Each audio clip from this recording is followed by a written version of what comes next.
Alright, in this video, I want to talk about what is going to happen after the rapture. But before I do, I need to make a disclaimer because I'm going to be talking about Israel and the Jews. And I know in past videos I talked about after the rapture, you need to be supporting Israel and the Jews. But this is not what I mean. So I'm going to explain that in this video.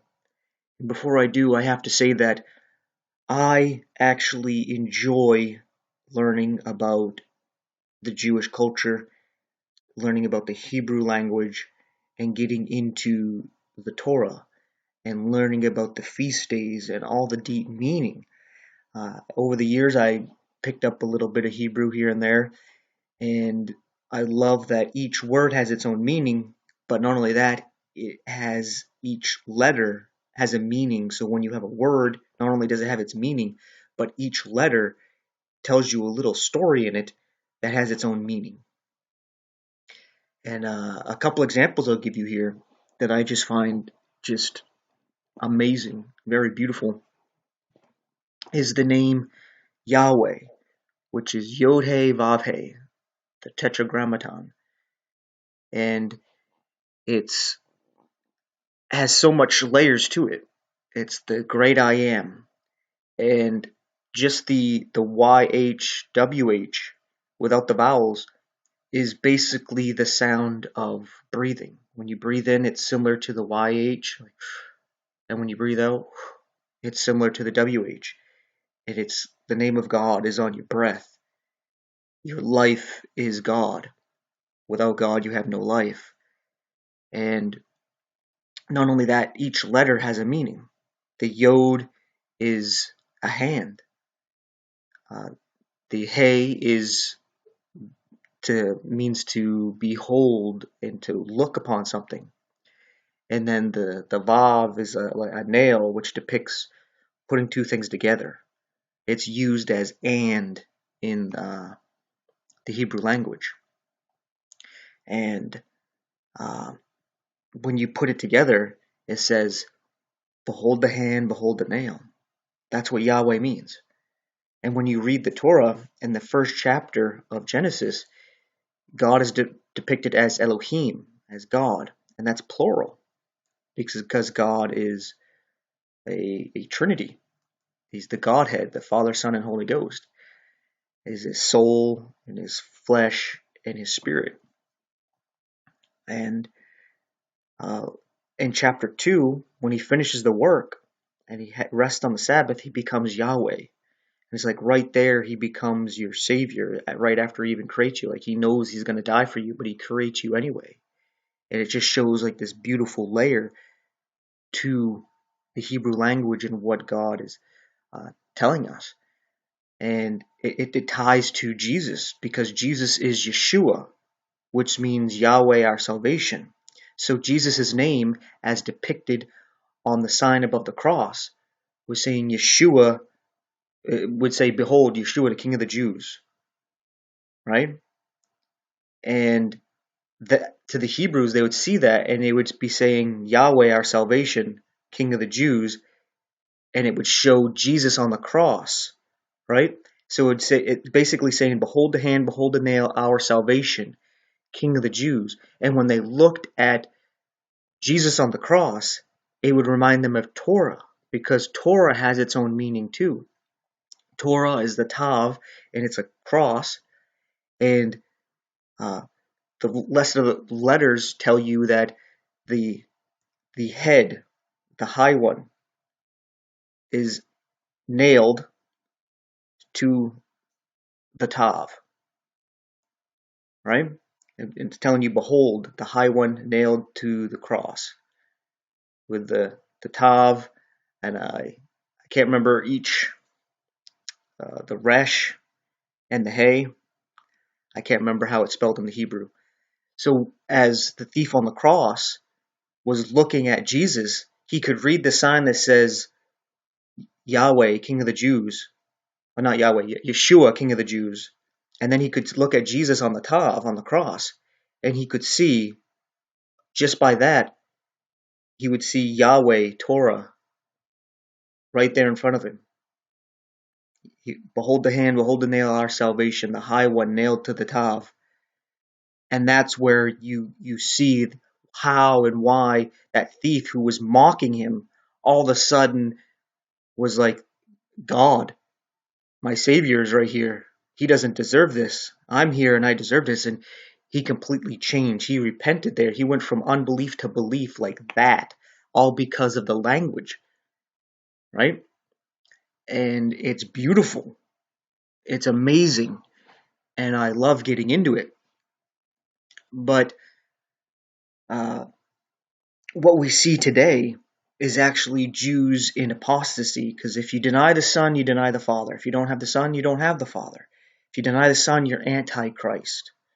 That's what we read in 1 John, right?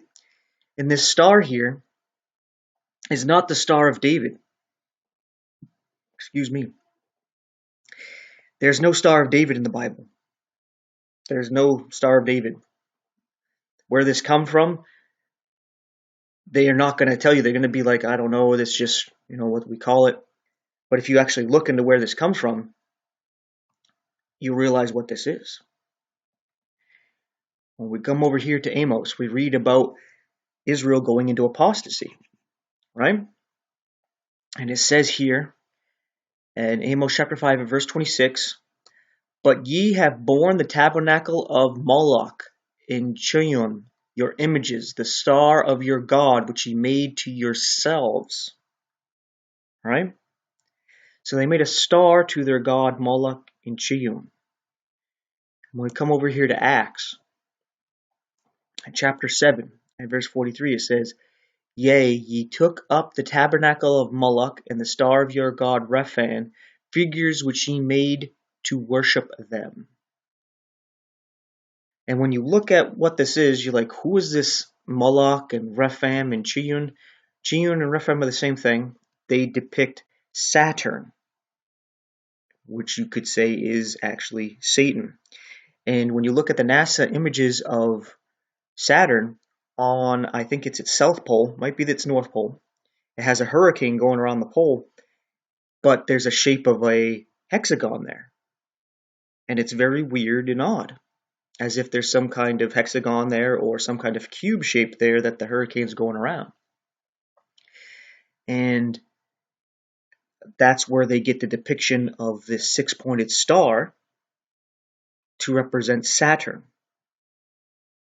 And it's interesting when you look at Islam as well, where they go to Mecca and they have this cube and they have everybody going in a circle around it.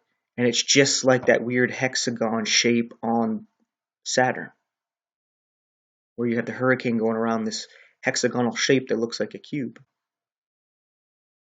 And that's where they get this six-pointed star here. What's interesting here is that you have a six-sided hexagon in the middle, and you can see how that looks like a cube. You just got to draw the lines right in here. A little V right here, and then a line here, and a little V here, and you got your little cube, right?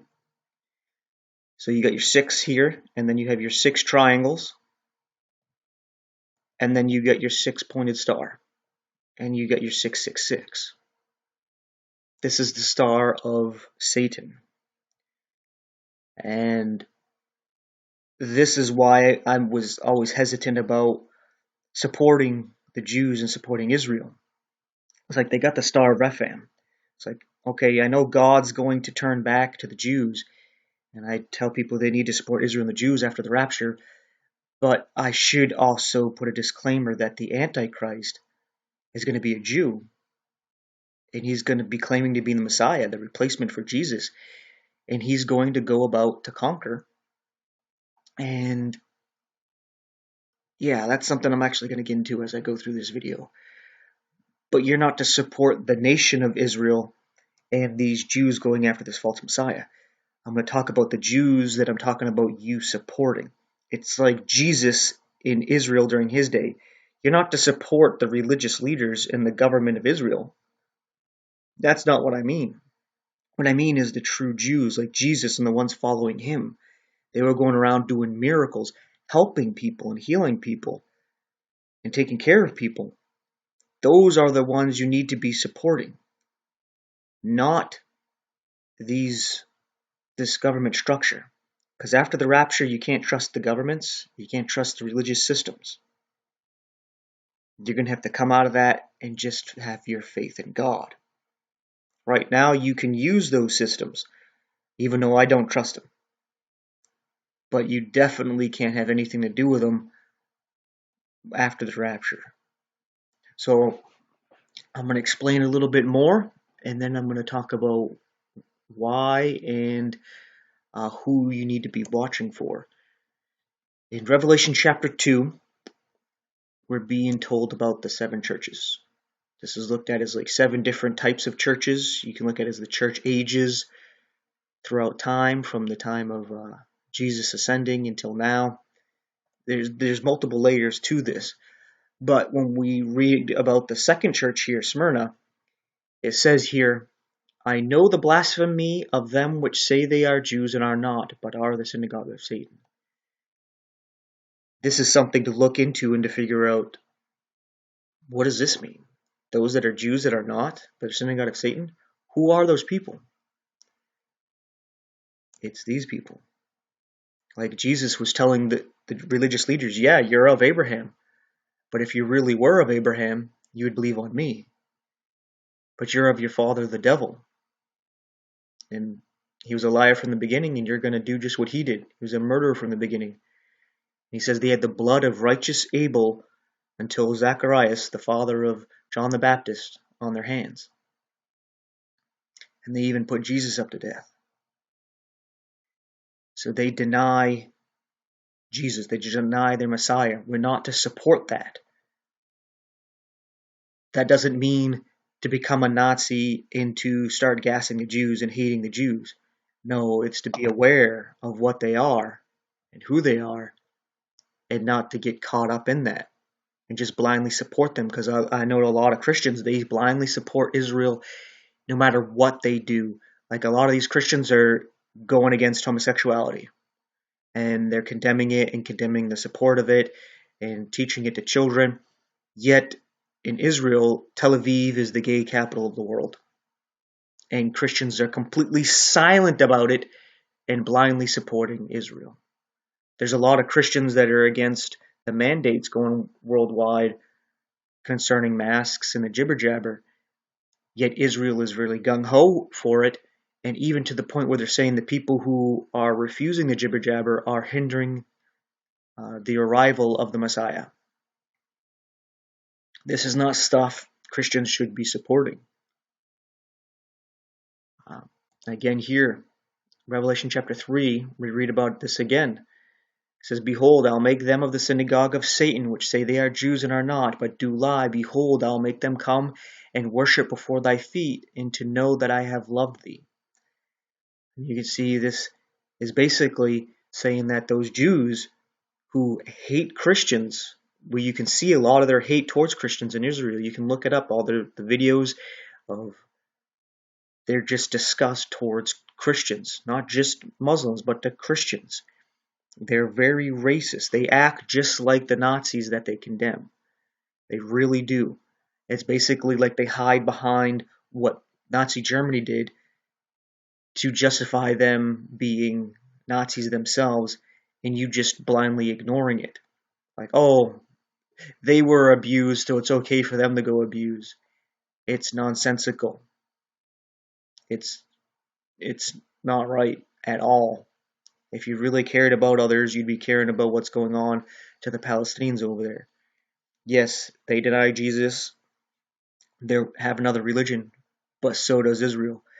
People get caught up with the Muslims saying that they believe they have, these God-given rights and, blowing themselves up for God. Yet we completely ignore Israel's crazy belief that they have the right to the land between the Nile and the Euphrates in the Middle East, and that they can just go and take it, and everybody else needs to get off that land because God gave it to them. And there's a lot of Jews who protest this in Israel and in New York, saying that Zionism is creating anti-Semitism. Because of this behavior, more and more people are hating Jews and they're becoming anti-Semitic. because they're waking up to this. And they're putting all Jews into one lump, and they're becoming basically the Nazis that they hate. And like a kind of like a self-fulfilled prophecy, they're creating what they want to supposedly avoid, right? And it's insane, because these Jews who are coming out are saying that the Messiah is going to come and he's going to bring us into the land. We're not to do it ourselves. We are scattered. And it's not until the Messiah comes that he's going to bring us all into the land. So they're against this Zionism. Yet these Christians gung-ho supporting Israel. It's insane. And it's scary. And it's satanic because of what they're doing. But anyway,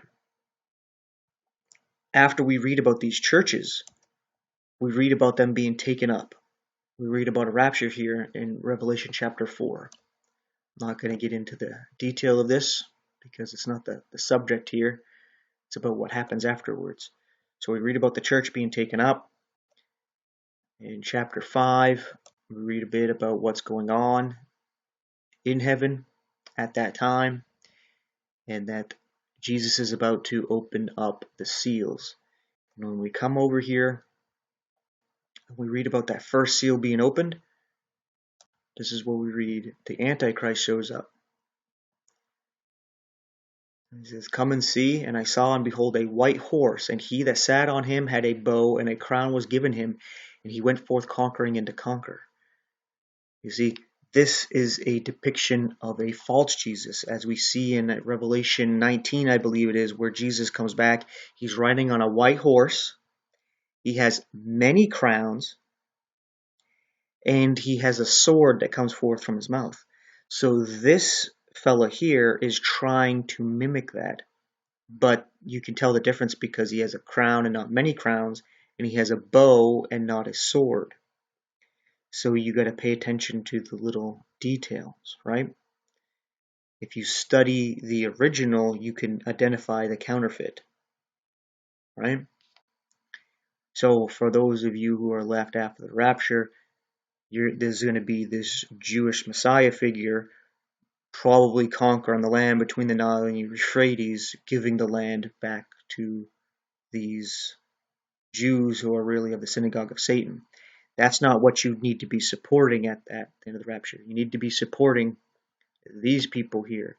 There's going to be 144,000 Jews sealed, and they're going to be going around preaching all over the world, and I imagine doing miracles at this time as well. And not only that, there's going to be these two witnesses, but they're mainly going to be in Israel at this time.